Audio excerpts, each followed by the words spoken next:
Hi, everybody, and welcome to the Man Cave Chronicles. Your host, James Dean Littlejohn.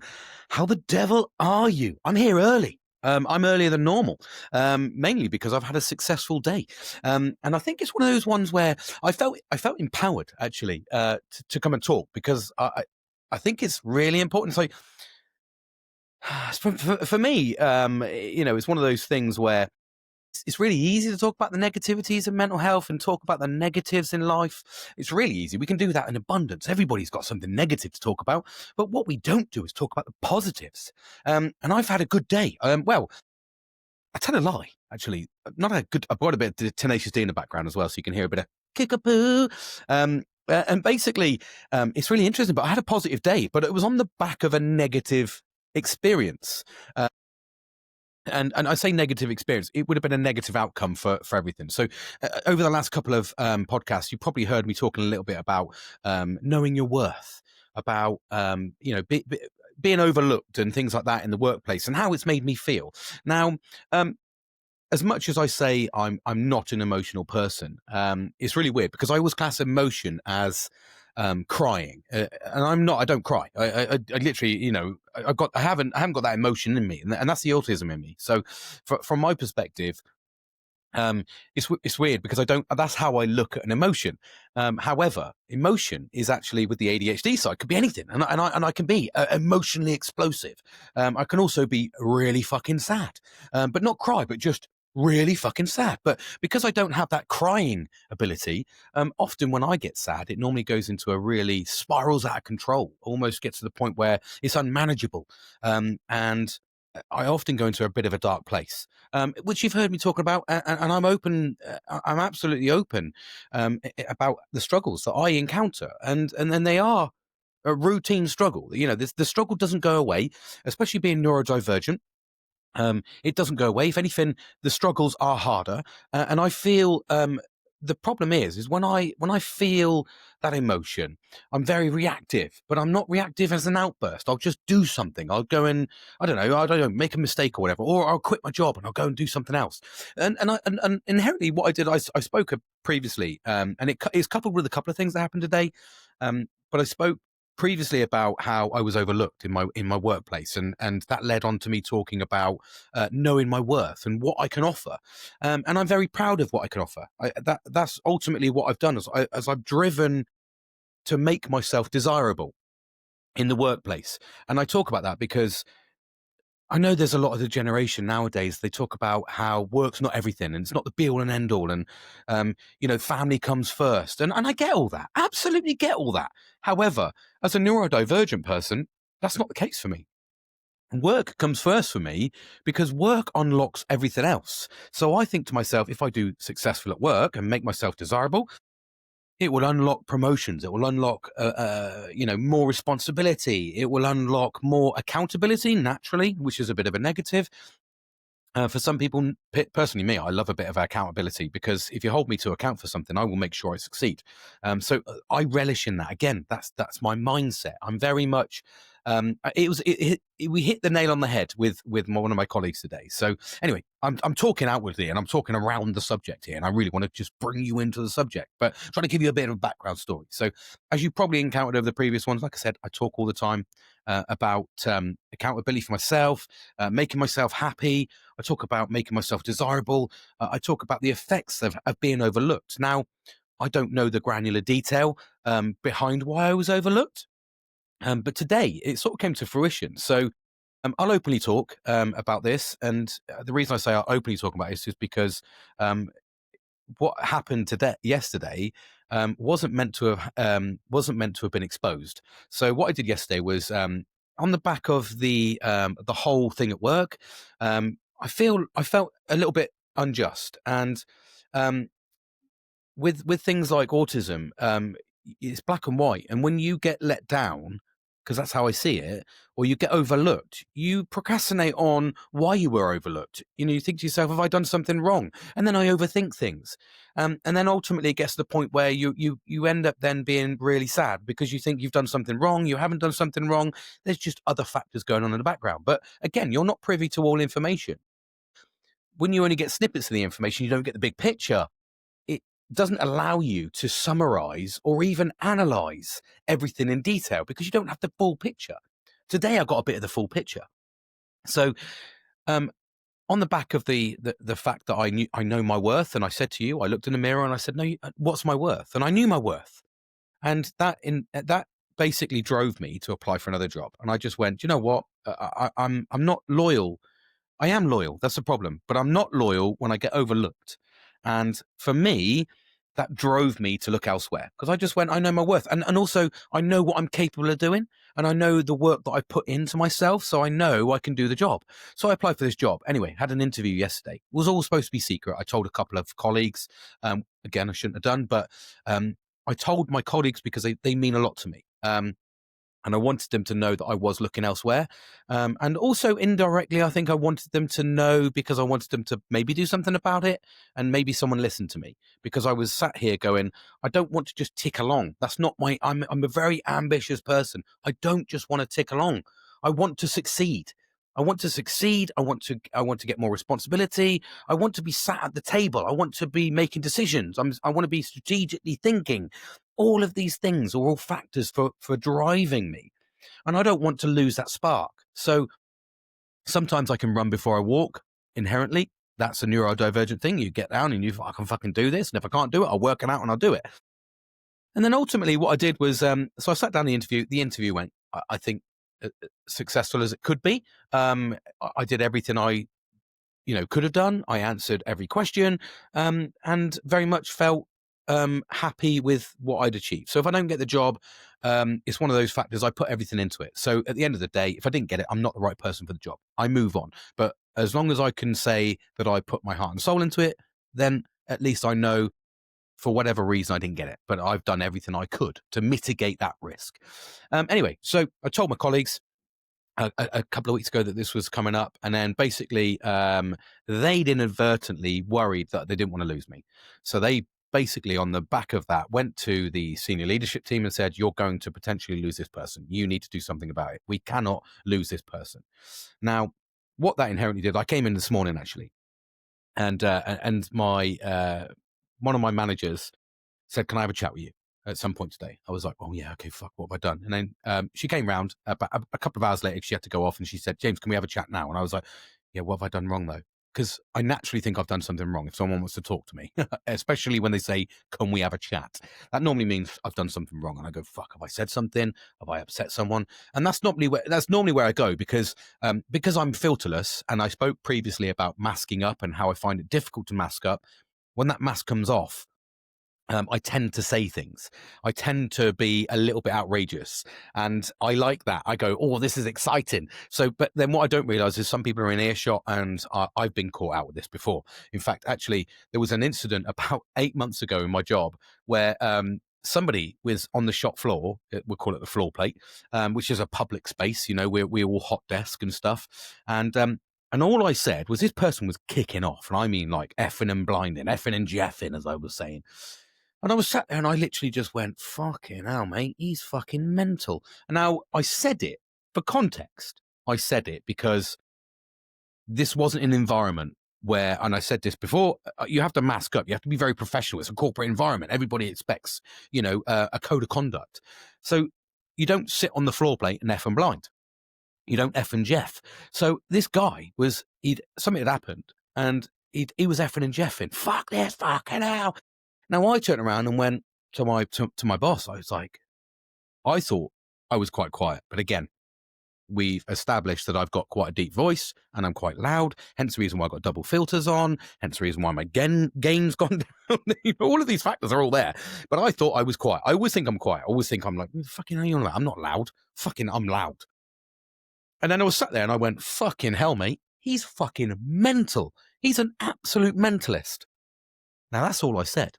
That got taken out of context because somebody was sat on a hot desk that I didn't know who it was, had then wrote a fucking email that went all the way to the SLT, senior leadership team, and all the way back down to say fucking he needs to understand code of conduct. And I was like, whoa, let me put this in context, mate. I just said he was mental because he was swearing on the shop floor plate, and I thought that was fucking wrong. I don't know what I did to use the context. So, but I ended up justifying myself, and then I was like, the email was basically like I didn't care about mental health, and I wasn't, I was belittling this person and all this sort of stuff. And I was like, whoa, mon copiton. That's not the case. I just said he's fucking mental for shouting on the fucking shop floor plate and effing him jeffing. I was like, can't do that, mate. Even though I know that, and I'm mental as fuck. So I'm really cautious about that. I'm really cautious about how it gets taken out of context. So I thought to myself, I'd done something wrong. Anyway, she was like, come on, we'll go and find a space. And I was like, okay. So we went and found a private space. And then we had a chat. And she went, I heard you had an interview yesterday. And I went, oh, fuck. How did you know about that? She was like, don't worry about that. There's people in this business that don't want you to go, including me. We do not want to lose you. What are your driving factors for leaving? And she said, is it work? And I said, it's not workload at all. I'm a dopamine hunter. Okay, that's what I call myself, the dopamine hunter. I said, so if you give me something new, shiny, I will go and do it. I will go bam, and then you give me reward and recognition at the end of it, and I feel fucking happy. So not only do I get the dopamine for doing it, I get the dopamine for the reward, and also I get to the autistic side of me because it's normally process-driven because I'm in compliance, and then I'm fucking like smashing it. So I'm like, do-do, and I love that because there's a regular drumbeat, everything's nice, I get something new, I get something exciting, and I get the reward and recognition at the end. That validation piece that is often missing. So I said, no, it's not work. I said, it's absolutely not work at all. I said, it's down to knowing my worth. And she was taken back because she thought I was going to kick off and say, oh, it's because of this, this, and this. I said, no. I said, I am very highly qualified. I'm very highly skilled. And I know what I'm capable of doing. I know what I've achieved in the small space of 2 years here, which is more than I can say that's ever been done previously, because all the stuff I've done is all being picked up because it was never managed. And we're talking about compliance. We're talking about regulatory compliance here. So stuff we should have done. So I said, absolutely not. I said, I stood in the mirror and I said, there was 3 opportunities where I could have been potentially rewarded with a promotion. And I said, I was overlooked for whatever reason. I don't know the details behind that. I said, but that's how I felt. And she went, you weren't overlooked. I said, but that's how I felt. I said, because there was opportunities there that weren't given to me. And I said, I didn't know what I was doing wrong. So what I've done is I've actively looked at myself and gone, that's fine. You want me where I am. You don't want to lose me, but I want more. I want more responsibility. I want more respect. I want more of that recognition for what I bring to the party. So I said, I've gone and looked for another job that gives me those. It gives me the next level of promotion, which when I say next level of promotion, we're talking an extra £7,500 a year. So it's nothing to be snub your nose at. It's a considerable sum of money. And I go to myself, I've got a family to raise in a very difficult world. I said, and I've made myself desirable to the fact that I know I can go to an interview and I've got enough accreditations and enough qualifications and enough experience to at least get me through the sift. So for me, it's about the interview. And I said, and I think I interview quite well because I'm not a horrible person. I'm quite kind. I like to see results. Results speak for themselves. I just wanted that recognition.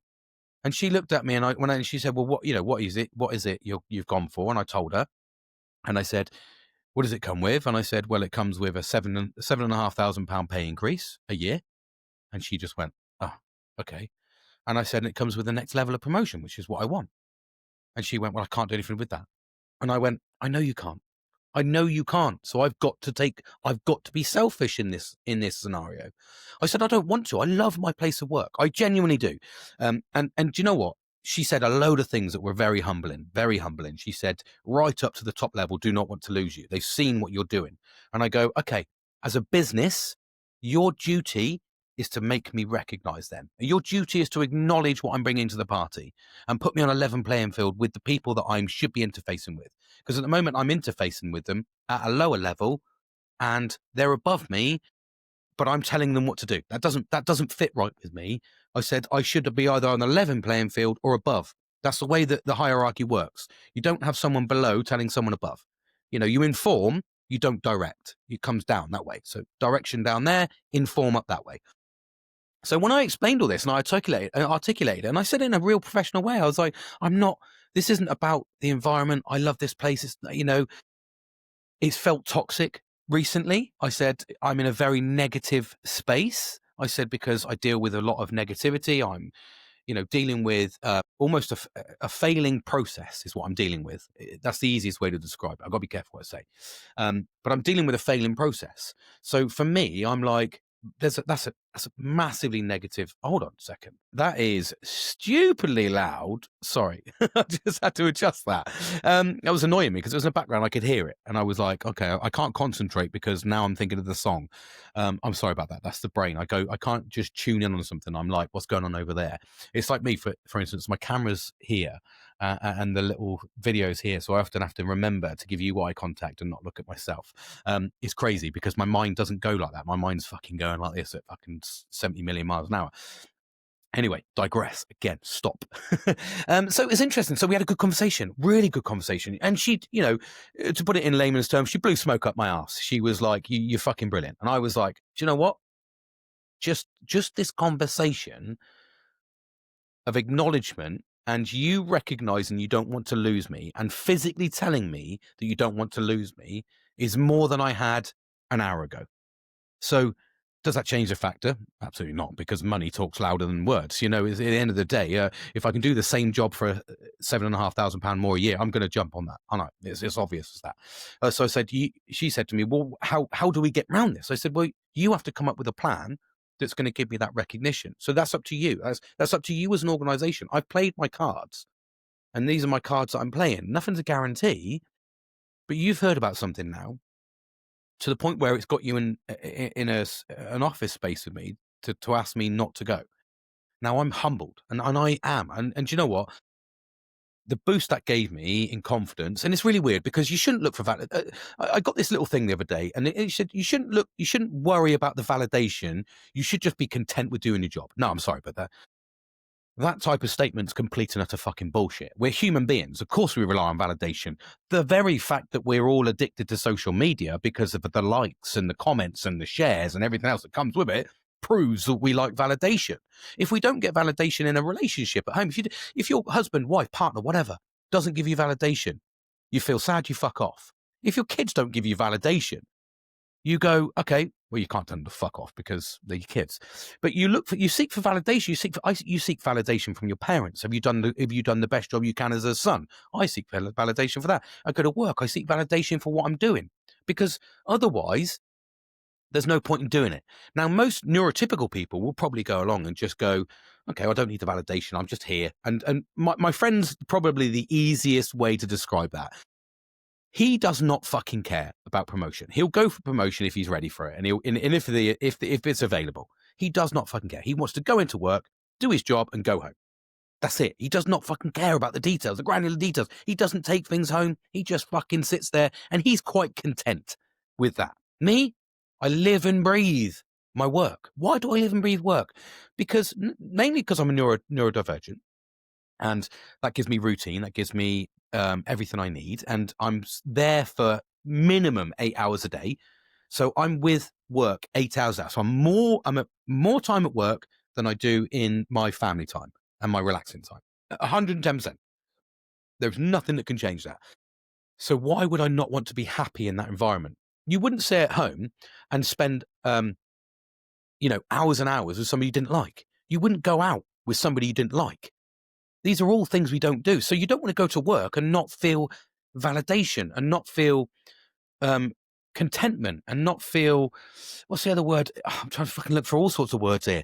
But you don't go to work for nothing. You go to work for that approval. Am I doing a good job? I need to know if I'm doing a good job. More so as a neurodivergent than ever. So it's weird because I'm not emotionally driven, but at the same time, I am emotionally driven. That's the wrong word. I'm not emotional, as in like I get emotional. Very calm. I try to be very calm now. I try and articulate myself in a calm way. There is times where I've gone fucking off the roster. Very much so, like I say, previous years. We're talking previous employments years and years ago when I was very young. Not even very young, right up to about 30 fucking 5. But I was very emotionally driven. I would have an emotional outburst. In fact, there was one of these instances where I was spraying a helicopter. and somebody fucking demasked the helicopter for me whilst it was fresh paint, and it was ready to go. It was a showpiece. It was for an anniversary helicopter, so it was a big one. You might have seen it in the news. It was on the news for a little bit. Anyway, I did all this, and then somebody demasked the fucking the paint for me. I left it with them, so just demask the paint. And what they'd done is they'd seen me how I demask. Now, bearing in mind, I've been demasking for fucking 18 years at that point, so I knew the fucking the bendability of the fucking tape. I was like, I know how far I can stretch this, and I know when I grab it, and I know when there's a bit of a technique to it. This person had seen what I'd done and just went, yeah, I got this, pulled it, but pulled it too much where it stuck, and then pinged onto the fresh paint. It was fucking livid. And my emotional outburst was, I came in and saw it. I fucking put a metal bin lid into a metal bin, so a dustbin, the old ones, you used to put the ashes and stuff in. Some of them, you see them for Kimnias. The metal lid, I got it, and I was so angry that because I thought I'd put my heart and soul into this job for like 3 months. And I just fucking plowed this metal fucking thing for us. Boom, boom. People came in the bay and they were like, fuck, get out. The spray bay. Get the fuck out. And I was fucking, because I just needed that release of emotion, and I didn't know how to release it. So I was like, I'm fight or flight, and I'm fucking fighting all day long. I'm not going to hit someone. Can't do that. So I'm professional. So I'm going to beat the shit out of this metal bin. And I did. This metal bin was fucking destroyed. And it was my way of getting out my emotion. And inherently, if you're ADHD, you'll know that's the reaction type. And I'm a fucking reactor like that. So anyway, I digress. Fucking I went off on a tangent there, didn't I? But it's interesting how, like, for me, I think although I didn't get emotional, I acted. And I said I sat down and we'd had this conversation. She said, don't want to lose you. And what can I do? And I said, well, the ball's in your court. I've played my hand. I've gone for an interview. I'm going to find out in a couple of days. This is what I want to stay. Can you do something about it? If you can't, I'm not going to pass up an opportunity, because that'd be stupid of me to pass up the opportunity to stay for a company that hasn't recognized me for 2 years. And as harsh as that sounds, I know what I've achieved.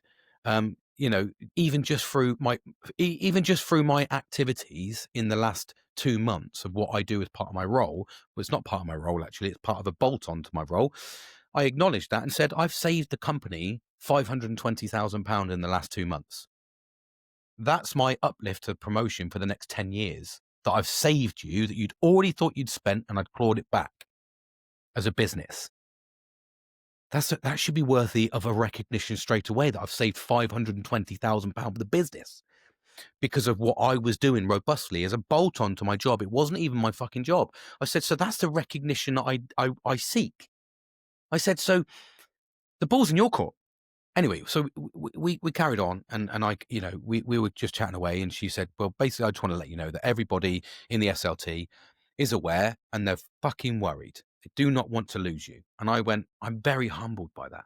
I really am. But actions speak louder than words. And this is my action.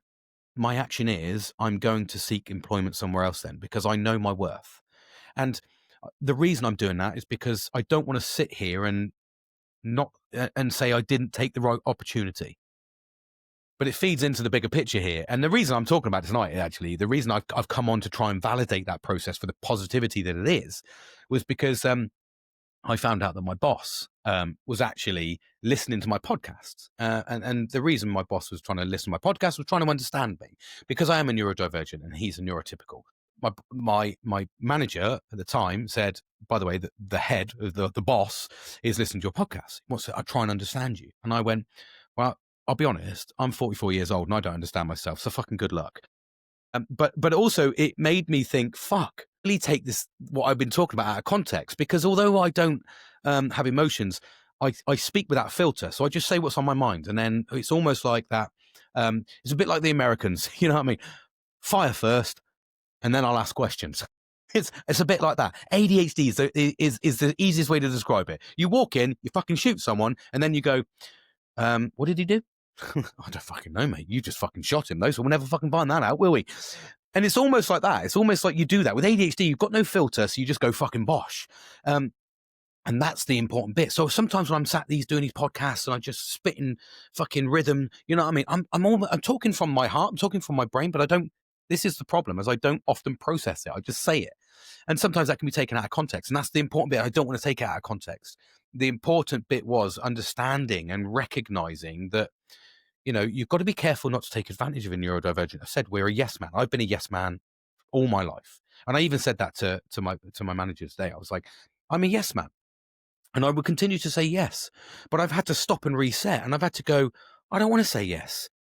I want to know my worth. And I've looked I looked myself in, and I even said this as my explanation. I said, I did a podcast and I said, I was asking people to look in the mirror and know your worth. And I was like, well, you fucking do it.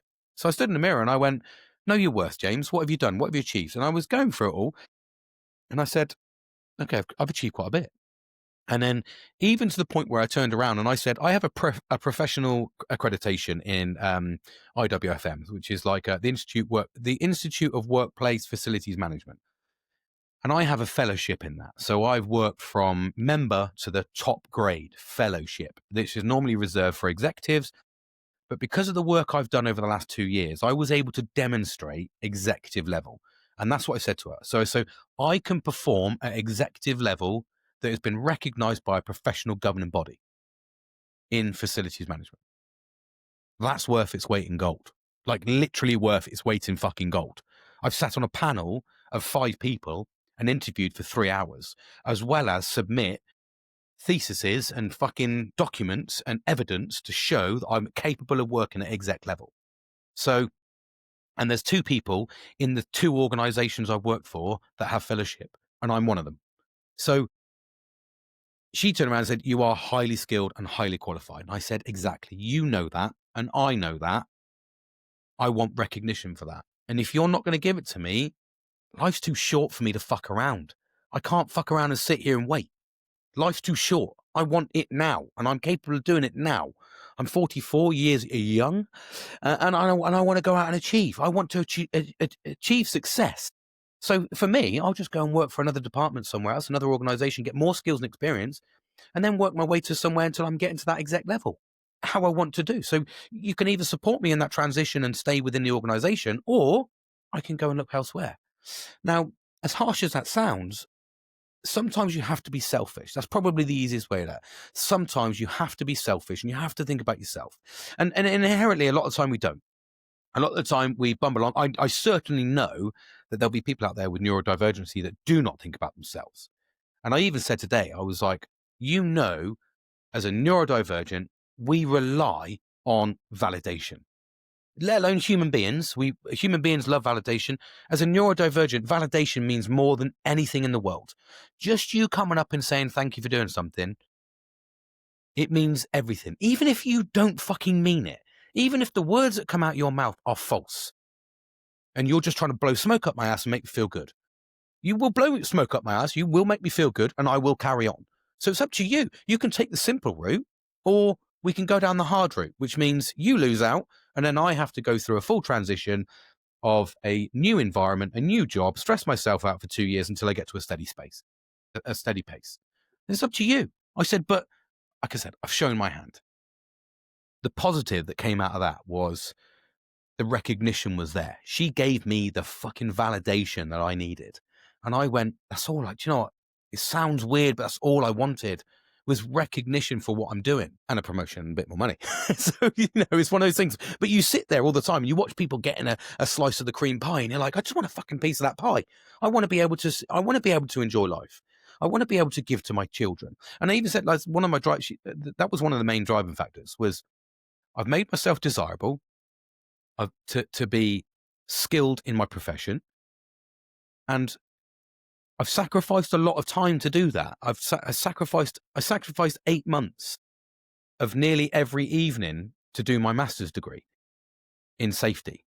So I was like, you just need to give me a little bit of that back because I've given up 8 months of my time, sacrificed everything.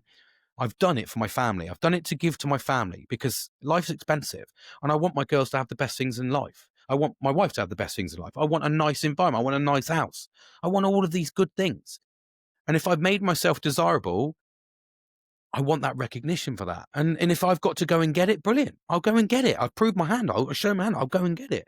I don't want to do that. Nobody wants to do that. Everyone wants the recognition in your employment and stay there. At the end of the day, that's nurture and experience. Often we get to the point where a lot of companies will turn around and say, well, fuck off then. And I go, okay, well, let's put that in perspective. If you tell that person to fuck off, you're losing valuable knowledge and experience that they've probably built. You've now got to go out and spend astronomical amounts of money on recruitment that could be failed. You've then got to do all the clearance checks and everything else that comes with it, which costs money. Then you've got to do all your onboarding and you've got to do all your training. So that's 7 months of your time. So you could potentially spend, I don't know what it is, a substantial amount of money for recruitment, whatever the standard fees are. And all of that time and effort to maybe get the wrong person. You know you've got the right person. So what do you want to do as an organization? Do you want to invest in that person a bit more because you know, you've said it to my face now, what I'm capable of doing? Or do you want to go elsewhere? And do you want to go down the route of having an unsuccessful recruitment campaign that's going to cost you thousands and then training and then still get to the point where you've got somebody at the end that isn't maybe not even bothered to do the job? Maybe they've blagged it. You can blag a job for the first 6 months easy. And then you turn around and go, well, okay, well, I'm in though. So I've done my probation. I'm fucking locked in now. And then you've got to go for a HR nightmare to get rid of the person, whatever it may be. So that was my positive was the way that it was taken. Okay. So what could have happened was they could have turned around and said, well, fucking let him go. And I wouldn't have heard nothing. Absolutely. I would have heard nothing. I'd have handed my notice in. I'd have done my fucking, my what do they call it when you fucking, when you're leaving?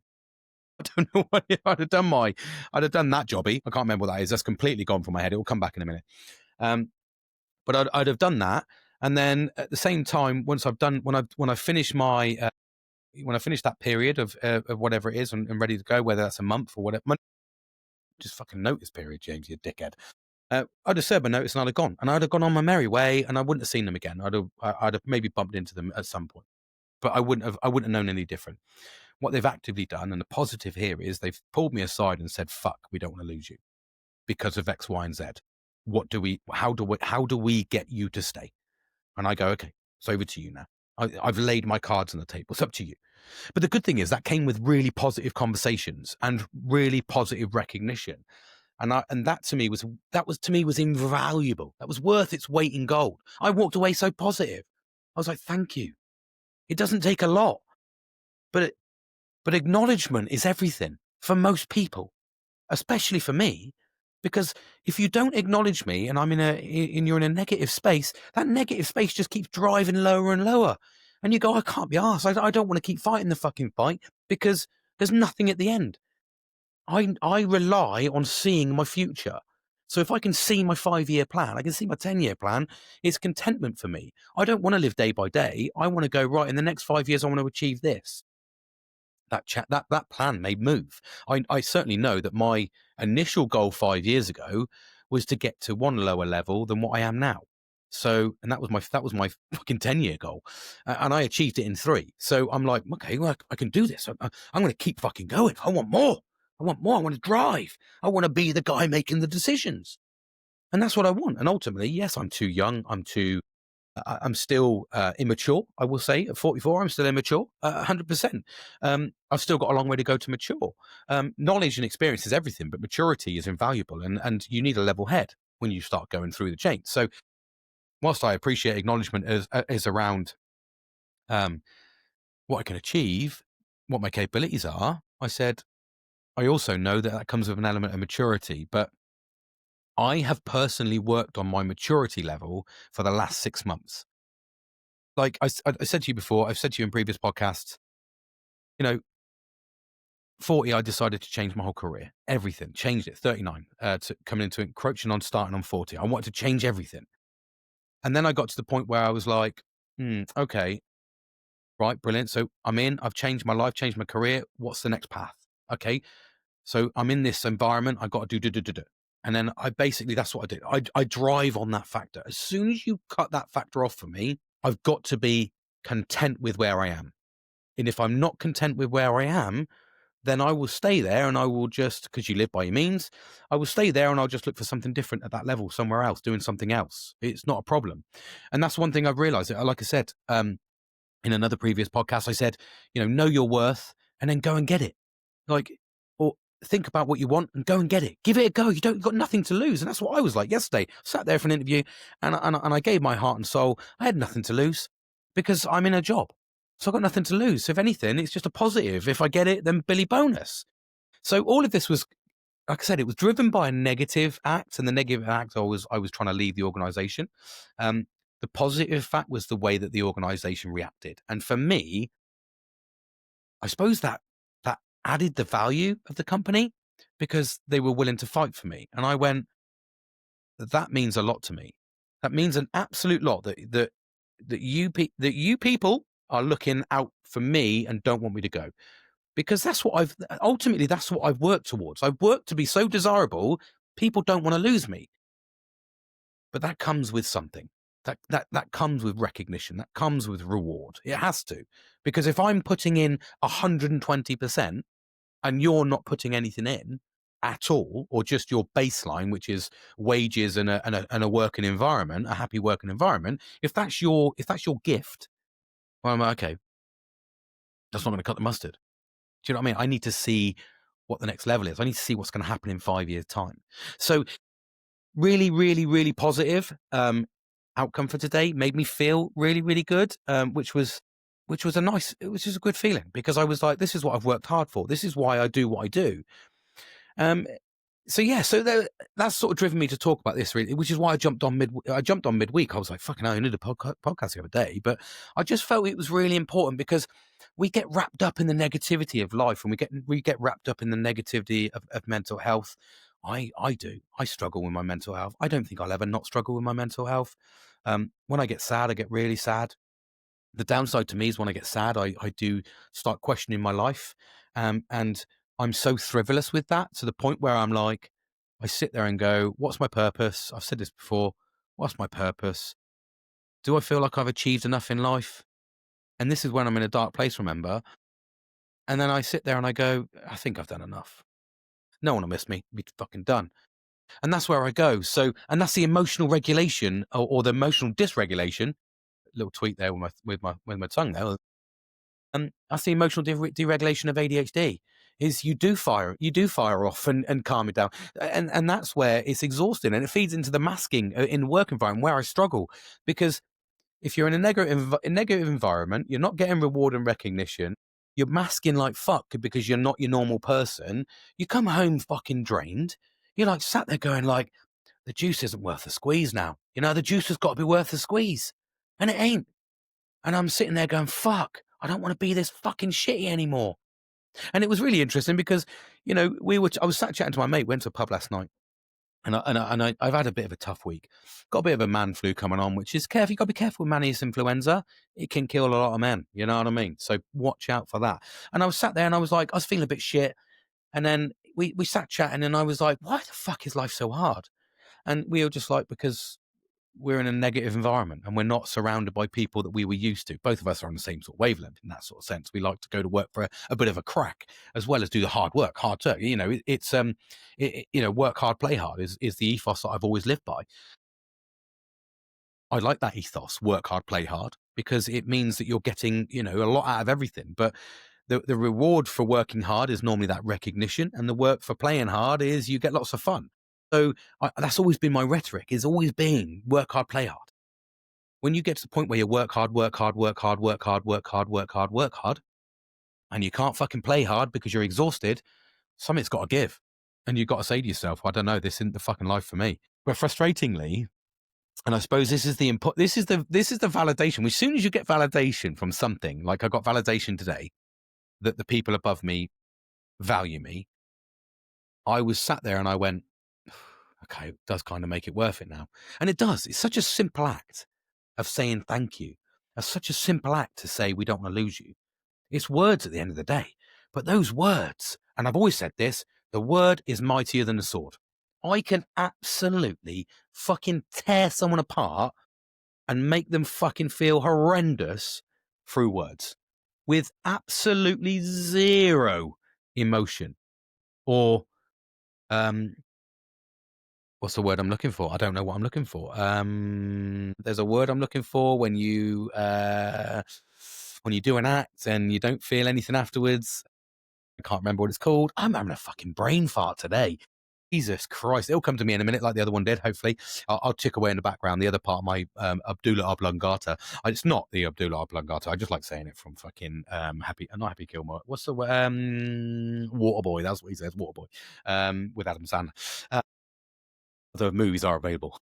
But it's interesting how how just that validation, without, like I said, sorry, I digressed. My brain digressed then. I'm still trying to find that word, and I don't know what it is. Without remorse, fucking there it was. Oh, how the fucking you don't feel any remorse, and I can do that. I can literally fucking belittle somebody. And I said to you again, I'm regurgitating words because I said this before. I can fucking rip someone apart and feel absolutely zero remorse whatsoever. I can just literally go and I can sit and watch them fucking crying. I'm like, all right, man up, mate, sort your shit out, because I haven't got that emotion, and with the ADHD, it just fucking drives me. So I'm like, and then I'm getting dopamine, and I'm like, fucking yeah, this is a real exciting time. It's not exciting at all. It fucking breaks me. But it's interesting how just the smallest of acts can make you feel amazing. And it's interesting with anything with mental health to do with that. The smallest of acts can make you feel amazing. It's like if somebody's suffering from mental health and you see them sad.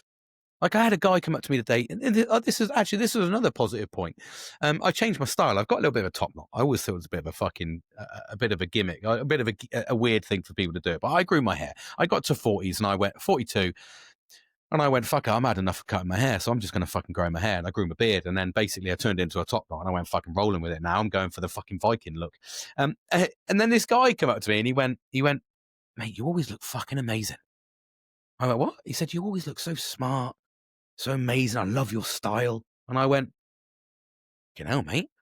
And again, that's something that men don't get. We don't get that. How many men walk up to women and go, you look stunning? And more so, some people are a bit pervy with it, and some people say it and they mean it, but it can be taken in the wrong context. But men are always complimentary, but people aren't complimentary to men. I rarely ever, I can count on my hand this year the amount of times I've been told I look handsome or I look good, or, I can have my hair cut and I'll walk through the door and have a haircut and a beard trim and nothing will be said.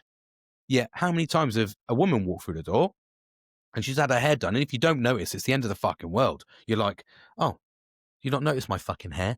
Well, do you know what? I've had a bit of a fucking day, but yeah, it looks nice. Do you know what I mean? And you get that chucked in your face, but men don't hear it. And I heard it from a man today. I was like, mate, you made me feel amazing. And it was about 2 hours after I'd had a conversation. So I was like, what a fucking day. What a fucking day this is. And I did. I walked away to the point where I came home and I was like, I want to do a fucking podcast. I want to talk about the positivity. Spread that positivity. It's important. It's important to do that. I'm going to also tell you about a little story, actually. And this is a funny story about being an old man, because I'm an old fucking man now. I call myself an old man. Also, I'm going to notice that you see this eyebrow. I've noticed when I watched it, this eyebrow goes like that, right? And this one's a bit more rounded. I've done nothing with my eyebrows. But I've noticed when I talk, because I'm quite expressive, as you picked up, I'm looking at my face over there. And that one is really prominent when I'm talking. And that one's in the shadows, so you don't really see it. And it's also a bit lower. If you look, it's a bit fucking lower. So I'm looking at myself in the fucking in the screen here, and I'm thinking, but I did notice that the other day. I was like, fucking got to sort that out, mate. I don't know how to sort it out, but I'm going to try and sort it out. I'm getting old. I have a bit of a funny story actually today. It's a personal story actually as well. But I want to tell you it's personal. But a lot of people have experienced it. A lot of men, probably in the 40s. And I know for a fucking fact there's a lot of women that have experienced this, because normally it's involved in pregnancy and giving birth, or after giving birth and stuff like that. So I was sat the other day, and the reason I'm going to say this, because I think I've been last week. So was it last week? No, it's Monday. Monday I was emotionally and I was financially ruined. I was... I was emotionally overwhelmed. I was financially overwhelmed. So I was sat there Sunday night, and I'm a bit of a picker. That's the easiest way to say it. And what I mean by picker is I like squeezing spots.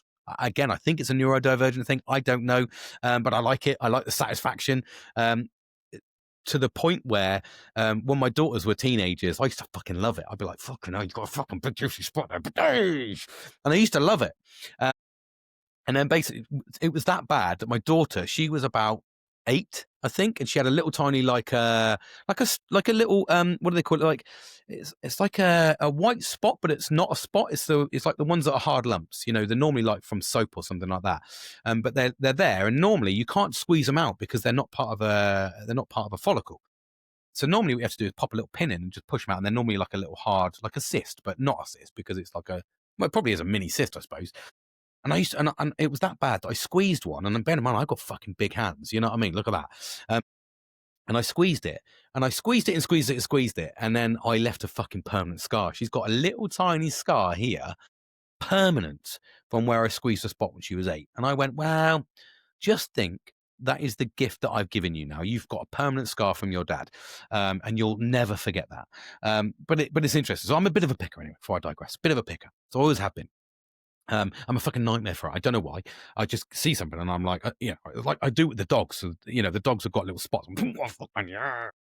Anyway, I was sat there the other day and I had a bit of a discomfort on Sunday night.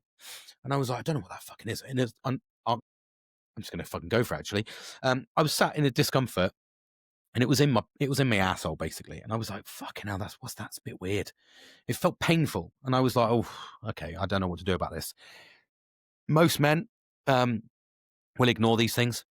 Inherently why we get in so much trouble, because I'm sat there and I ignored it for a bit. I was sat there, fuck it, it'll go. No, Sunday morning. So it was Sunday morning. I sat there and I was walking around. And I'm like, fucking hell, it's quite painful. What is it? And I didn't touch it because I was like, I'm not going to go near me fusky arsehole. I've been fucking walking around all day. And I was like, thought nothing of it. I just thought, I fucking ignore it. It'll go away. You know what I mean? That's what I thought it'd do. And it got to Sunday night and I was fucking having a shower before bed. And I was sat there and I was like, okay, I'm going to fucking douche me bumhole here. So I fucking sat down and I had the rain thing on me and I was sat down and I fucking, this is quite personal, this. And I felt it and I was like, I was washing away and I went, I just caught it. And it was right on the old fucking ring, on the old ringer. And I touched it and I went, oh, I was like, fucking hell, that's a bit painful, a bit sharp. I thought it must be a spot. It must be a little spot. Must have been. So I sat there on Sunday night, I douched it all out, fucking got it all nice and clean, and I was sat in the shower and I thought, fuck it, I'm just going to go all in here. I'm going to fucking squeeze it. It's a really painful place. So I fucking reached round, I gave it a squeeze, nothing really happened, and I was like, fucking hell, it's really sore. And I gave it another squeeze, but I was like, ah! And then fucking boom, I felt this fucking pop, but it wasn't an external pop. It was an internal pop. I know, because I felt it go inside. And I thought it must have been a cyst or something. And I popped it. And it was fucking, the pain was excruciating. And it didn't fit. It felt funny. I was like, fucking hell, I don't know what this is. And then, so that was Sunday night. And I was like, fuck it, I'm going to go to sleep. I'm going to ignore it. And hopefully it'll go away. And then the next morning, I woke up and I was like, fuck, the pain's still there. So I had a shower in the morning, because I shower twice a day. I'm a bit OCD like that. And I gave it a little fucking root in there again. And I went, let's have a fucking, I said, oh, it's fucking back. But what I didn't realize was when I felt in, I accidentally slipped in a little bit further than normal. Fucking accidentally, do you know what I mean? Woohoo! and I felt another lump and I went, oh, fucking hell, what's happened here? And then so I had a shower and I thought, fuck. See the doctor here, and I don't want to see the fucking doctor because that means he's going to fucking finger my arsehole. I've been down that route. I've done the fucking prostate check. I don't fucking like it. I'm not an anal man. I'm not into it. Don't bang stuff up me bumhole. I'm not into that. I know there's some people are, and I know a lot of the generation now. It's the go-to. Pop a finger in the in the bumhole. I'm not into it. It's not my thing. So I was like, fuck. I'm gonna have to go to the doctors. I don't want to go to the fucking doctors about this. Fuck, what am I going to do? So anyway, I Googled it. I was like, lump on me ring piece. That was what I put. And around me ring. And then I looked and there was 2 options. It was either a prolapsed anus, and then I went images. That scared the fuck out of me. I thought, well, I can tell you now, it's not a prolapsed anus. All right? It's not that. Because I've looked at photos, it's not a prolapsed anus. And then it said the other option is piles. And I thought, well, it may be piles because I'm 44. My diet's not been great for a few months. I've not really been eating a lot, so it's probably not helped. And they went, it's piles. And I went, okay, so what do we do about this? And they said, well, basically you should feel this and this. And I thought to myself, okay, then here we go. So I was looking around what I had to look for. And then I was like, okay, so I'm going to have to go in. I'm going to have to go in to confirm this shit. And it was basically said, if you feel one, if you can push it back up in inside, and I'm not a fucking doctor, if you can push it back in inside, it's a pile. I was like, fuck. So I got to finger my own arsehole and I got to push a pile back up. I was like, to see if it's a pile. If it's not a pile, then I was thinking more sinister then. I was thinking more, dare I say the word, but cancer is a right. You know, I'm in my 40s now and, you know, cancer, the C word gets chucked around quite quickly. And it's inherently, it's an inherent problem in our family. So I get PSA checks done every 6 months anyway, because all of my father's side of the family, all of the men, bearing in mind my dad's from the 50s and he's the youngest. 54 he was born, or 54 he was born, and he's the youngest child. So he had 6 brothers and 7 sisters that were all older than him. But every single one of the women died of ovarian or breast cancer, and every single man has died from prostate cancer or testicular cancer. So they've all died of cancer. So it's fucking rife. I had to do a full family check in with the doctors. And then and now since 40, when they did the thing, because we had I think my brother had a cancer scare, and he's a younger brother to me, so 2 years younger than me, and he had a cancer scare quite young. So basically the doctor was like, let's be precautious. I want to get all your family history, and I want to put you in for regular PSA checks and a prostate check every year. So I'm quite au fait with getting a finger up the arsehole once a year anyway. So, and it's not a comfortable experience. So again, every year I do affirm I don't like a finger in the arse. I certainly don't like a male finger in the arse. And I certainly look at the guy and I go, can I see your hands? Every time I go, can I see your hands, mate? Why? I want to know how big your hands are. Because if they're fucking like mine, I need to be prepared for this, mate. Because if I tighten up, it's going to fucking hurt. So I've got to go loosey-goosey. So anyway, I digress. And then, so I was like, so I thought, I don't really want to go down the fucking doctors. So I looked at what I needed to do. So I thought, I got to go all in here. And because I Googled in the morning, I was like, fuck, I'm going to go back in for a shower and I'm going to fucking go for this. So I popped a digit in and I fucking pushed it up and it went up. And I went, confirm, piles, fuck. Now, the reason I say that you probably experience this as women, because I know that women inherently get piles from pregnancy and pushing and all the jazz. So I know you're au fait with it as well. And there is men as well, normally, because it's bad fibrous diet and you don't get the fiber you want, don't drink enough liquids. And again, I haven't been doing that. So I pushed it in and I was like, fucking hell. So not only have I emotionally fucking scarred myself now, I've had to finger my own arsehole and push a pile up. And that's a new experience for me. Not an experience I want to fucking feel again. But when I pushed it up, it dropped back down again. I could feel it. And I was like, fucking hell, I needed one of those little rubber rings, you know, the old fucking rubber donuts, just to take the pressure off my arsehole. And anyway, I contacted my brothers. I went onto the WhatsApp and I went, guys, have any of you ever experienced? And this it was a genuine question. I was like, any of you ever experienced this? And they were like, no, mate, you're on your own. So, fucking hell, cheers, guys. I was like, well, I'm having this problem. And they were like, that sounds like a fucking doozy.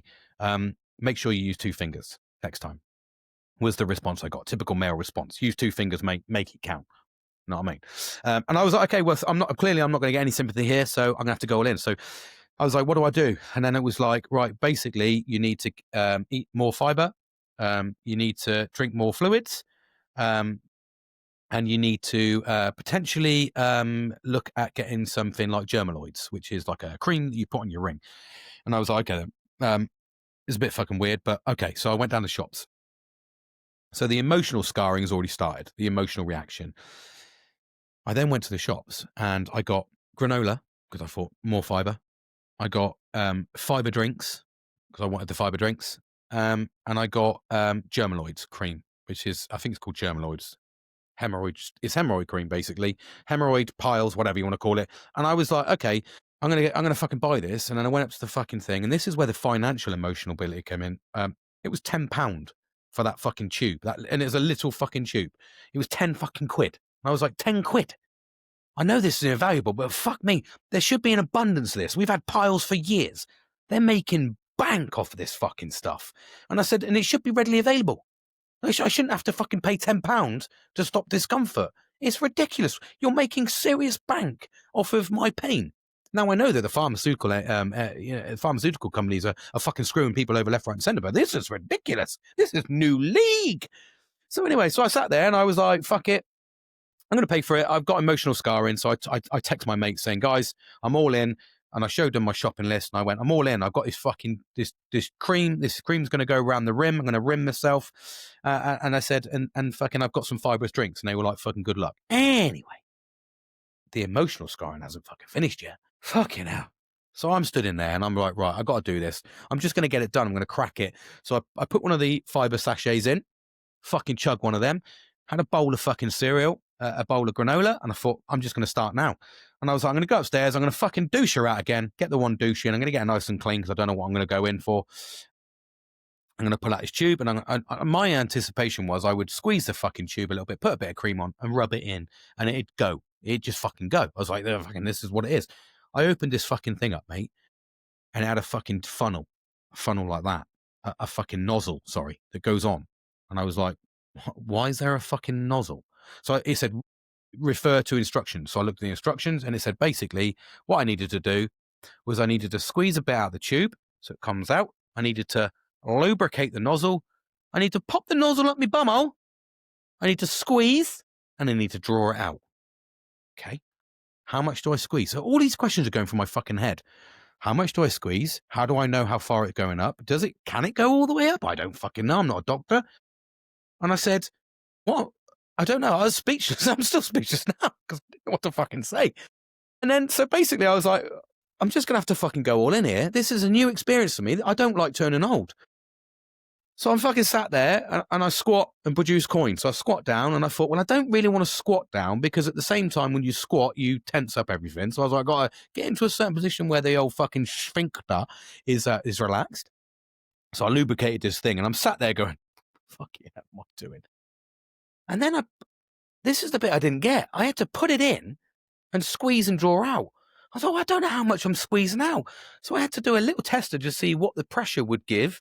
And I was like, still not telling me. So I went and drew it out. Oh, fuck me, I used half a tube. It was coming out my ass for 2 days. Fucking 2 days. It come out my ass. I was like, there's white cream coming out my ass and I don't know what to do. Have I been violated during the night? Is this what it is? I don't know. I was sat there and it was just fucking, I mean, the plus side was, I can tell you now, after 2 uses, it's helped. Gone. They've gone back in. Fucking cheers easy. So, and the fibrous diet is helping. But number one, I used nearly half a fucking tube. That's £5. And number two, the violation. The violation's second to none. I was like, so I texted my guys and I was like, guys, this has been an emotional roller coaster. I don't know what to say about this. And they were like, well, fair play to you, mate, for doing it. They were like, I don't even know whether I could do it. They were like, oh, you're on your fucking own. I was like, I needed a little bit of moral support here. So I digress a little bit here, but I digress massively, actually. Fucking hell. But that's the beauty of getting old, it seems. That's the beauty of getting old. Now, I've heard fucking things. You hear about the old people like, oh, fucking hell, wait till this happens and you lose your eyesight, you lose your memory, everything aches. I mean, I'm already getting aches and pains. But this was a new thing. I didn't think I'd experience this because I've got quite a good diet and I've never experienced piles before in my life. And I was like, I don't want to experience that again. What it's done is go, fucking sort your diet out, big fella. You're a fucking train wreck. You're a mess. You're an absolute fucking mess. So I just wanted to share that because I was like, I'm oversharing. I'm an oversharer. So here it is, clear example of me oversharing. But that's the reality. That's something I didn't expect. I didn't expect to have to do that. I did not expect to have to do that. I really did not expect. I didn't think on a fucking Monday night I'd be sticking a fucking nozzle tube up my ass and fucking squeezing cream in it. I did not think about that. But that's life. And that's like, that's life. Life chucks some fucking weird things at you, doesn't it? And you have to make do. There's no fucking, I talk all the time about manuals in life. I talk about there's no manual for parenting. You never get that fucking right. There's no manual for work. There's no manual to be a son. There's no manual to be a brother. There's no manual to be a husband. No manual to be a wife. we just bumble our way through life. And now I'm a doctor. So I'm sat there going, like, I'm not a doctor, you know what I mean? I'm going to take it away from the years of fucking medicine school that's caveated by reading a book and giving me a diagnosis from a book. Give you that one. But I never expected to be doing that on a fucking Monday night. I just did not. That was a curveball that came out of nowhere. Slight discomfort on a Sunday morning turned into a fucking nozzle up my ass, cream on a Monday night. Tuesday, Wednesday, I was a bit cautious. And then today I'm like, the discomfort's gone. I feel okay. Also, haven't been able to fucking go to the toilet for a couple of days because I'm scared. I don't know what's going to happen. I'm just going to push them out. I'm going to get a prolapse fucking anus. I don't know. There's all sorts of anxiety going on in my fucking head. But you sit there, you make do. You bumble your way through life, don't you? You bumble your way through and you hope for the best. So it's an interesting concept. I'd want to share that with you because it's a crazy thing of life. And I talk about mental health all the time. And I talk about how, we struggle with life and we talk about holding on to things. Men, I think that's more about the men. Like I was willing to ignore that.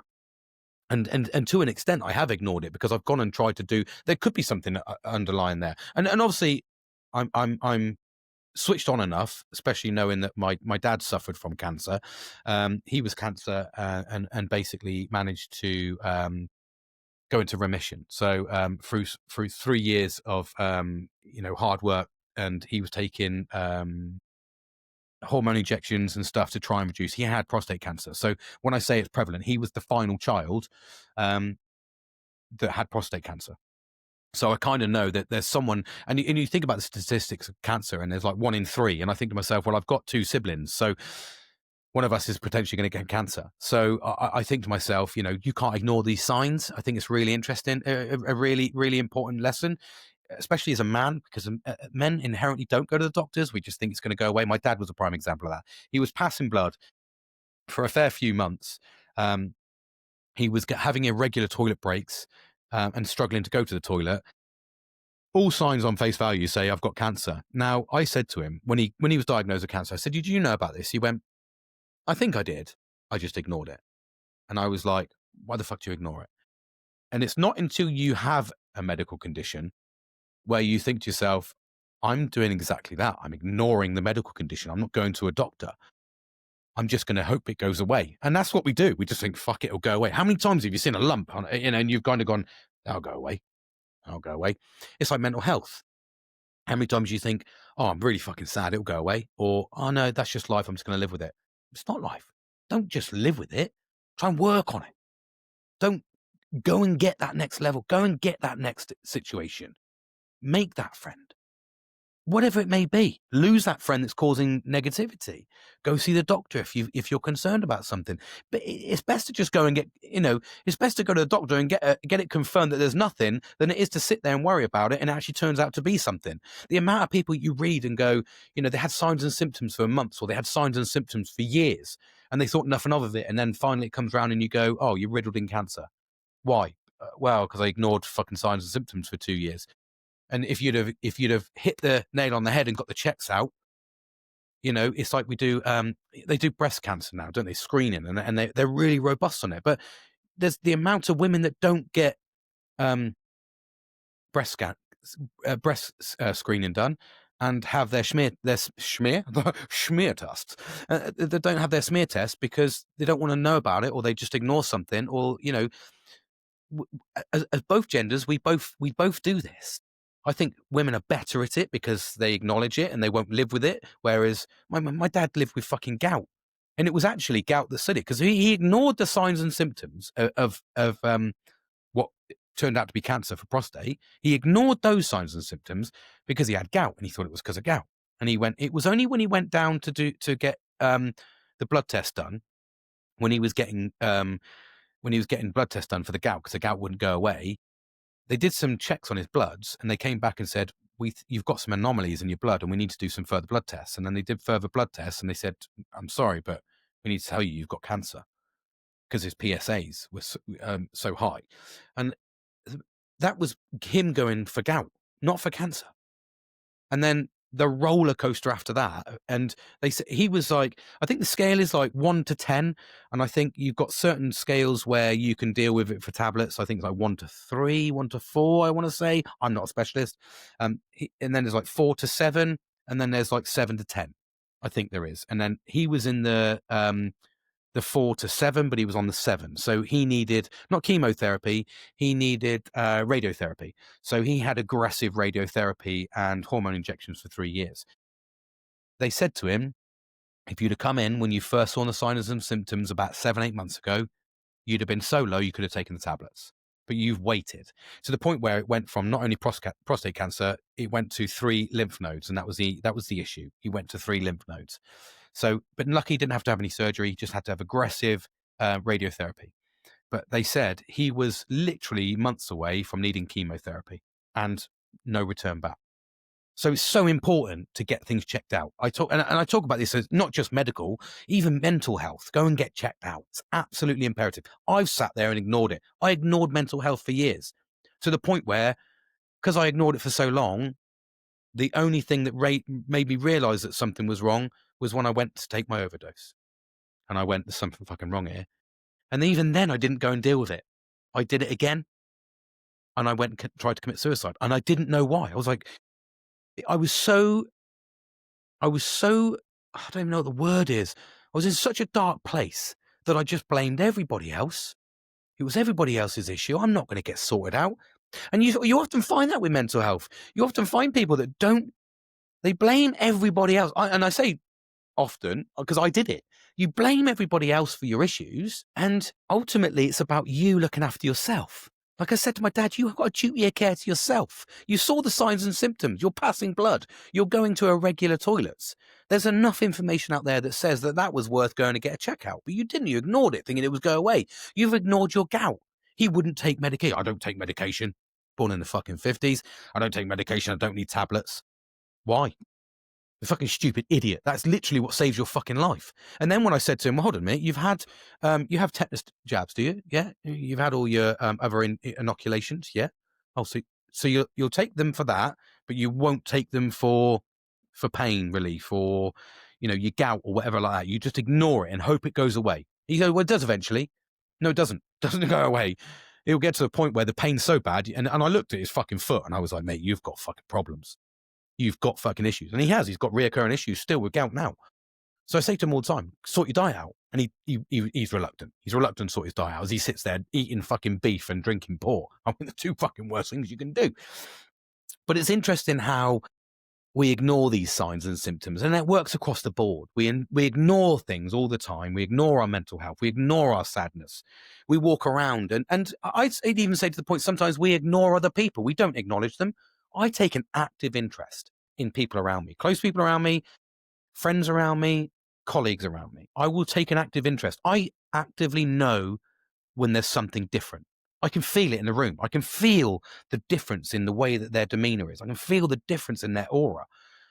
And that is a neurodivergent trait, but a good trait. You walk in and you can feel the atmosphere and you're like, something feels wrong here. Something's different. Something's happened. Someone said something. Someone's done something. Please tell me. I'm intrigued. And that's what you like. But you feel that. And I do. I get people in and I go, what's up with you? You okay? And that person will say to me, yeah, I'm fine. I'm going, no, you're not. I can say you're not. I can 100% say you are not fucking fine. But how many times have people said, I'm okay, and you've just walked on? Because I guarantee a lot of you will have done. You've got to listen to that extra bit. Listen to the tone. Listen to the way that's delivered. Listen to the context. That's the important bit about mental health. If you don't listen to the mental health, if you don't listen to the concept, you're either not interested or you don't care.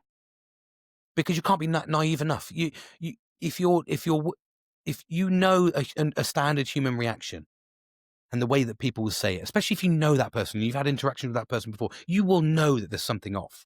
I've walked in before and I've gone, you're not okay. What's wrong? No, I'm fine. And I go, no, you're not. I can literally see it in your fucking face. And then all of a sudden, boom.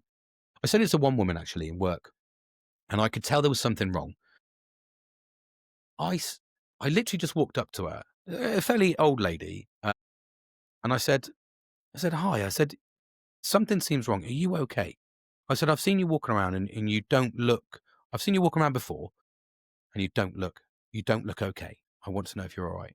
And she just fucking stood there and burst out into tears. Now, That's the most awkward thing you can fucking do with me, because I don't like fucking tears. I don't deal with emotions. I'm like, oh, this is a bit fucking awkward. Hello. Okay. So, and she just literally grabbed hold of me. Transpires that she was on a cruise with her husband, and he passed away on the cruise. And she was away on a holiday. He was ill, and they were going away as a kind of like just get away from life, because they'd been dealing with his illness. And she said to me, all he did was he looked at me and said, I've got to go back to the room. I think it's time. And I was like, wow. And he did. He passed away. Didn't even make it off the boat. And she came back into work, and you could see the shock in her face, because she shouldn't be there. She shouldn't have been there. She was in work because she was in shock. And to see that, but she was walking around and everybody was turning a blind eye to her. You could see her walking around. As soon as I gave her that engagement and said, something's not right, are you okay? No. Fucking floodgates opened up. And I sat down there for 2 hours talking to her. And we were talking about finances. She was like, I don't know what to do about money. I don't know how to realign his pension. I don't know what to do with this. I don't know what to do with this. How am I going to get through? And I went, ignore all that. Okay? Just concentrate on yourself. Concentrate on building yourself up. Those things will come along. Tap into resource to help you. That will come along. These things will work them out. Normally, people will contact you. And they did. Lo and behold, people contacted her and said, by the way, we've heard about your husband. Sorry for your loss. You need to do this, this, and this for your pension. And realigned it all. She said, thank you to me. Because she needed that reassurance. And do you know what? It was 2 hours of my day to give someone that reward and give someone that recognition and give someone that support. Not reward, that's the wrong word. That recognition that there was something wrong. And that time I gave with her, reassuring her that everything was going to be okay, no one had done that. No one had sat her down and said, everything's going to be all right. You shouldn't be here, but I understand you're here for the routine. I understand you want to keep the routine of life going, because you're ignoring the fact that the routine has changed, because a big element of your life, 50 odd years of being together, has been taken away from you, which is a new experience. I get that. And the thing for me is, because I don't have emotion, I'm not an emotional person. Like I'm an emotional angry person, and I'm an emotionally sad person, but I'm not emotional. I don't really get that whole fluffy, I like a good cuddle, but that's just because I like the feel of a human being. I'm like, oh, come here. And I like a good cuddle. I love a fucking good cuddle. But that's just because I like the feeling. I like the endorphins I get from, smelling a human. It sounds weird, but I do. Breathe it in. It's like a baby. You smell a baby's head. You're, oh, that's a good baby, that one. You know what I mean? But yeah, but it's interesting how you can just give that time to somebody and reassure them that everything is going to be okay. It's hard. It's tough. And I mean, I wish I'd had someone that sat me down and go, James, life's going to be hard, mate. And yes, life's hard. I've spoken about challenges I've faced and the challenges I do face. I don't know how to react. I spoke to you on podcast about how, I feel unjust. I feel like I've been screwed over, and I remember that's an emotional reaction because I don't know how to react. I don't know. I just react to my feelings. I just go with my feelings and that's what happens. Yes, often with ADHD, you'll find you get to the fucking end and that reaction was probably had a massive amount of collateral damage. You've probably fucking caused chaos somewhere. You've probably done a load of fucking dodgy shit. I don't know what it may be, but I'll chase that fucking dopamine every single fucking time. But I wish someone had sat me down and said everything's going to be okay.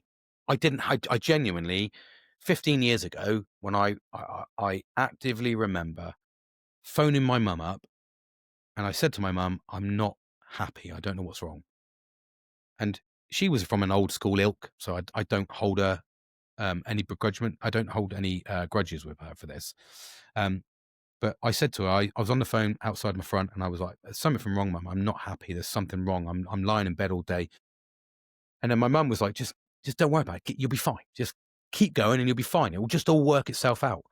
And now that wasn't the reassurance I needed. It was a part reassurance, but what I needed someone to do was actually sit down and go, what are you feeling? Why, what's your, and you get that now. I think that's really good with mental health is you often sit down. I know we do a lot of triages and doctors ask you to fill out forms, how often have you thought about suicide? It's really weird because I had my an ADHD assessment, not a final assessment, but just for my tritation period. And they say to me, have you had any suicidal thoughts? Yes.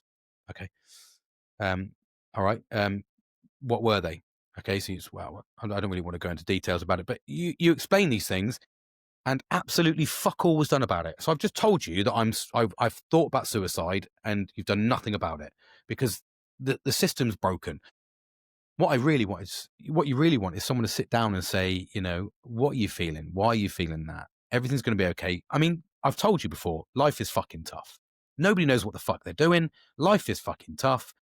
It doesn't get easier. It gets fucking harder as you get older. The more you have to adult, the harder it goes. I sit there all day long wishing, and I said this to my fucking daughters, don't get fucking old, please. Like, enjoy. And do you know what? I remember my dad and mum saying it. Enjoy your time being a child. Enjoy being a teenager.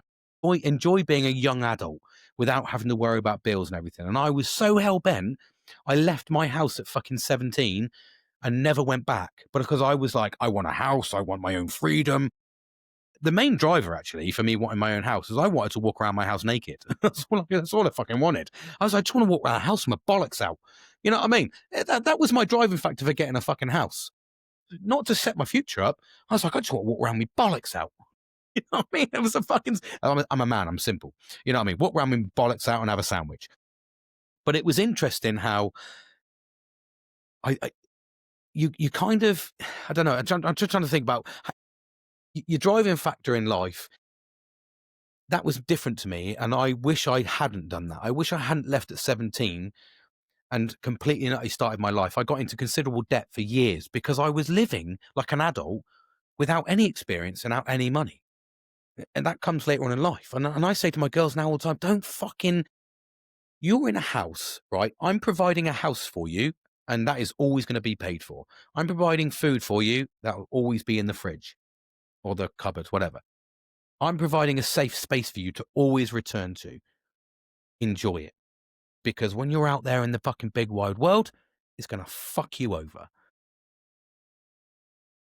They still didn't listen to me. They still want to go off and fucking get a house. And I'm going, I wish you'd just listen to me. Enjoy life. Enjoy life where you don't have to worry about bills because the bills are being worried by me. I'm the adult now. I'm having to adult. So don't worry about fucking bills. Just go and enjoy life. So I suppose for me, a little wrap up, little closing thoughts here, I think is important to, it's a little bit of a mental health driven one today, which is good. I like it. I love getting down to the grassroots of mental health. It's so important because, I have a lot of us do endure these fucking problems, especially men, and I say men, we endure these problems because a lot of the time we bottle up. We don't talk openly about things. I try to talk as openly as possible. I try to remove the stigma. That's what it's about because men are no different to women. We still experience these problems. We still experience the financial burdens. We still experience the pressures. I think it's even harder for men to be things like dads. Like I struggle as being a dad because I don't have a paternal instinct. I didn't grow that baby inside of me. So my emotional attachment to that baby is love because it's my baby. But I don't, you don't, men have to work at that. And I think that's where it's predominantly hard for me. So those things in life are, they are really tough. And then, you get the financial pressures. You have to make sure you deliver. You have to make sure that they're safe. All of these pressures don't go away. And what we do is we bottle them up. We go to work. We do our 9 till 5. We come home. We fucking hit a bottle or whatever we need to do. And, we go out. We fight. We fuck around. Men are nightmares for that. And I'm trying to remove the stigma of just being, you can be open and honest. There's a level of degree. And like I said, I'm a massive oversharer. You've seen that in abundance. And I keep oversharing. I love it. I think it's important. I think it's important to overshare to a degree. I think it's important to understand that there's issues in life and driving factors that we don't foresee. So I think I think it's important to acknowledge your emotional feelings, to acknowledge how you feel, and don't be ashamed to say how you feel. Like today, I could have turned around and said to that person, I could have turned around and completely denied it. No, I didn't go for an interview. No, I was at the doctor's. I could have completely and utterly denied it, put my fucking thing in and gone off, and not given them the opportunity to fight for me, or given the opportunity to not validate me and just go fuck off. Whatever that may be. But by being open and being honest, and even to the point where I had a message. I'm going to see if I can drag it up. This is an old friend of mine that basically I've known him for years, and he sent me this yesterday. He sent me he put down a screenshot of my TikTok, and he said, "Who's this guy?" And then he put, "Great job, mate. Kudos. Clap, clap, clap." And I went, and it was my TikTok about this. I don't know why I'm talking down there. Sorry. I need to keep my eye contact going. He put, "Great job." Now, he's never seen it before. And part of me was like, fuck, he's seen my fucking podcast. And I did feel ashamed, because I'm not ashamed of it. But at the same time, I felt a little bit of embarrassment, because I was like, fuck, he's going to know about my inner thoughts. I'm in public, mate. I'm putting out in public. Everyone knows my fucking inner thoughts. But he put kudos. And again, that's that simple validation. And I put, "Thanks, buddy. Just doing my bit for society. Hopefully remove the stigma." He put, "Honestly, mate, you're such a brave and genuine thing to do. I'm very proud of you. You're amazing, mate. Top hat." That, from a man validating me being overly oversharing and talk about my mental health, I don't know what hopefully I'm offering something positive to people. I certainly hope so. Hopefully I'm helping remove the stigma.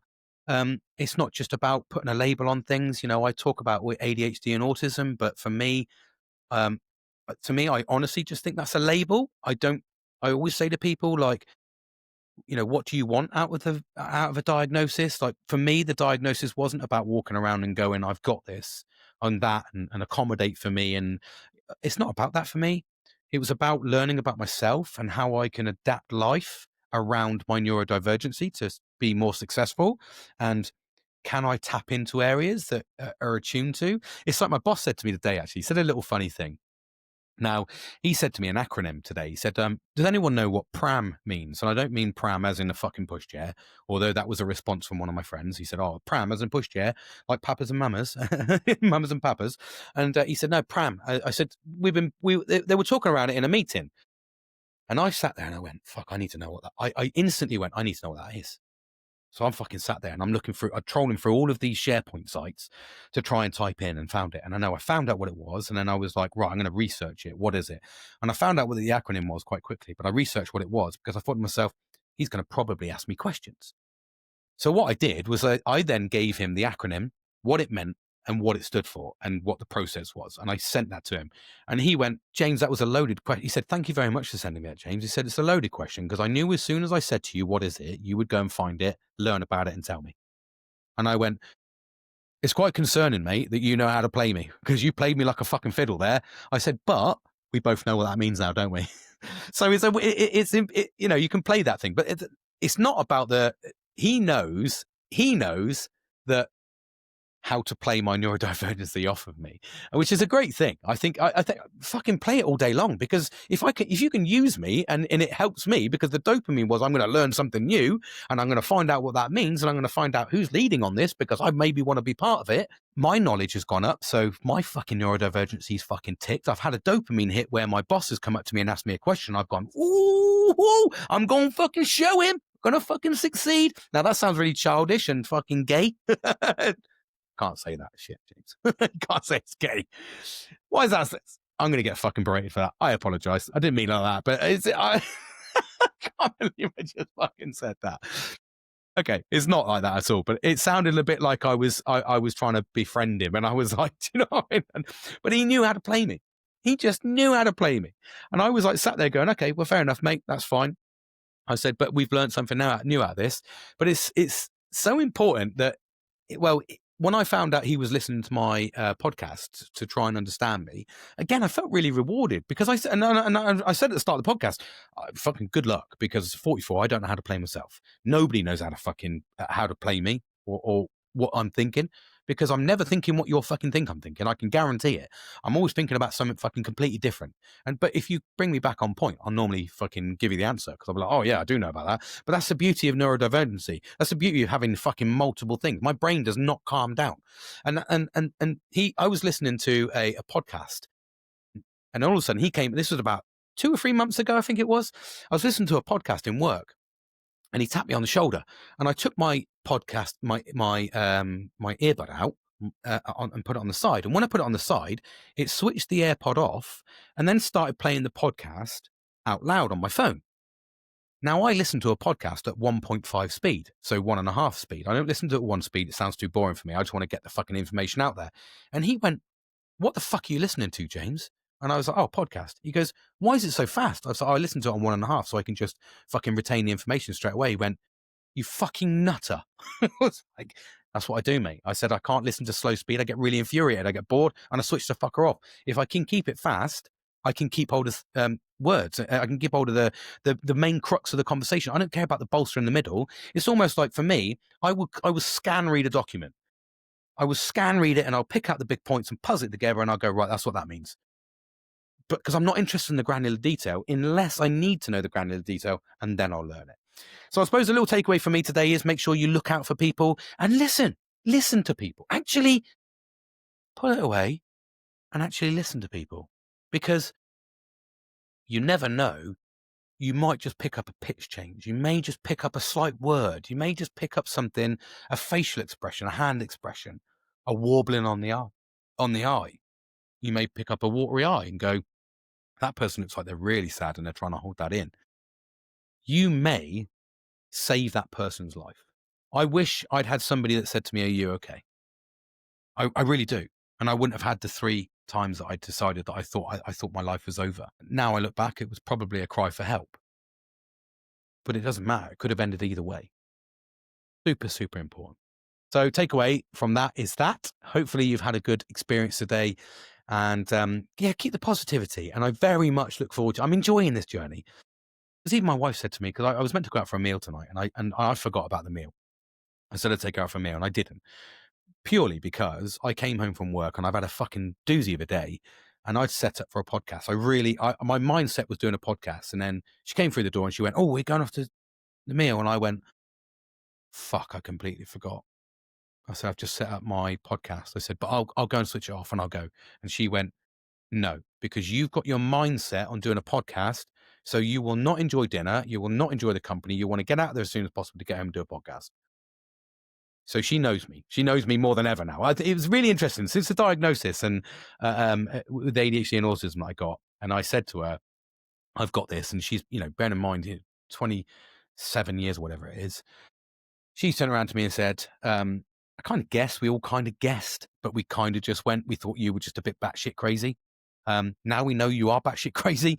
But what she does is she actively tries to accommodate for those needs, knowing that my mindset would have been wanting to do this because this is therapy for me. This is me talking and getting things out and processing things and managing life. So super important, super important. Anyway, I'm not going to stop because I enjoy it so much. I keep chuntering on. Have an amazing day. Have an amazing evening, amazing time. Whatever you're doing, have an amazing one. And I very much look forward to talking to you soon. Thanks very much. Take care, everyone.